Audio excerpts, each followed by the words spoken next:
出席先民天宮路氹考古文物展嘅開幕儀式。民署特別籌辦今次嘅展覽，展出由新石器時期至到現代一共800幾件文物。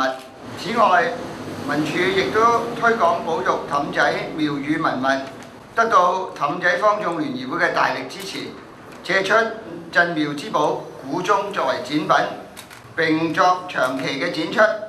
喺今日嘅開幕儀式上邊，我哋亦都會同時發行3本出版物，我哋相信可以激發廣大嘅市民，尤其是學生對歷史同埋考古嘅興趣。多謝大家。